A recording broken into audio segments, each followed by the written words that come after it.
Voilà, bonjour, bonsoir à tout le monde, bonjour, j'espère que tout le monde va bien, chacun se porte bien. Voilà, j'aimerais juste encourager quelqu'un, nous interpeller.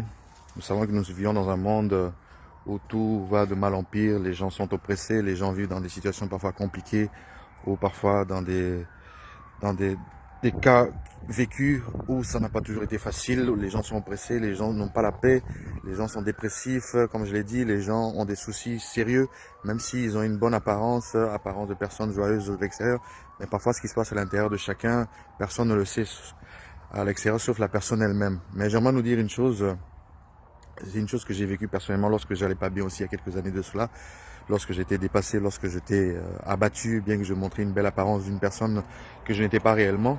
La Bible me dit que lorsque j'ai découvert cette parole merveilleuse, lorsqu'on m'a présenté cette parole, j'ai lu cette parole qui m'a vraiment fortifié, qui m'a vraiment encouragé, et je l'ai reçue dans mon cœur, je l'ai vraiment acceptée dans mon cœur, où le Seigneur va dire, venez à moi, vous tous qui êtes fatigués et chargés, et je vous donnerai du repos.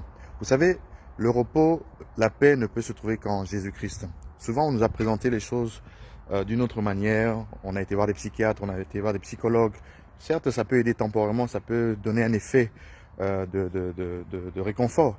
Mais en réalité, au fond de l'âme, celui qui peut toucher l'âme d'une personne, celui qui sent le cœur et les reins, celui qui est capable d'opérer une chirurgie spirituelle que l'homme ne peut pas créer, ni la médecine de ce monde, pour aller toucher vraiment les points sensibles, les points où personne n'a pu aller, personne ne peut atteindre, c'est le Seigneur lui-même, c'est notre Créateur, c'est le Dieu Créateur, c'est le Dieu qui est capable de toutes choses, c'est le Seigneur Jésus, que j'aimerais vraiment te présenter pour que tu puisses toi aussi à ton tour avoir la paix que le monde ne peut pas donner, parce que le monde, avec tout ce qu'il a, beaucoup ont touché à la gloire, à l'argent, au bien, aux richesses, à toutes ces choses-là. Mais cela ne leur apporte rien, cela n'aura pas pu leur apporter une satisfaction.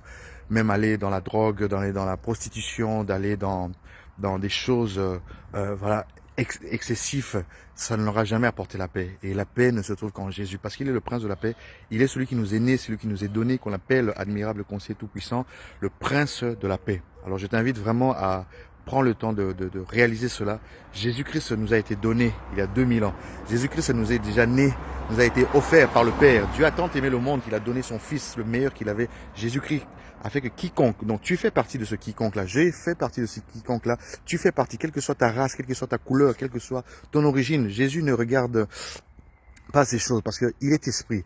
Dieu cherche des adorateurs qui adoreront le Père en esprit et en vérité. Il n'y a ni plus ni juif ni grec, tous sont un en Jésus-Christ. Voilà, si tu réalises vraiment que vraiment tu reçois cette parole avec conviction, avec foi, je t'assure de là où tu es, quel que soit le lieu où tu te trouves, Jésus-Christ va venir te visiter, Jésus-Christ va venir te rencontrer, Jésus-Christ de Nazareth mort et ressuscité, il va venir te rencontrer et je t'assure, il va changer ton cœur, il va changer ta vie, bien que tu avais endurci ton cœur à cause des difficultés, à cause de l'oppression, mais il va changer ce cœur de pierre en cœur de chair et je t'assure, tu vas retrouver une paix, une sérénité que le monde, l'argent, le succès, l'homme, la femme ne peut pas te donner, ni la situation professionnelle, ni quoi que ce soit ne peut te donner. Alors je t'invite mon frère, ma soeur, à vraiment réaliser cela, à recevoir Jésus-Christ et tu verras les bonnes choses arriver, tu verras la paix du cœur, tu verras tout ce que tu ne voyais pas de bien avant arriver dans ta vie parce qu'il est le prince de la paix. En tout cas, que Dieu te bénisse et Dieu te garde et à très très bientôt.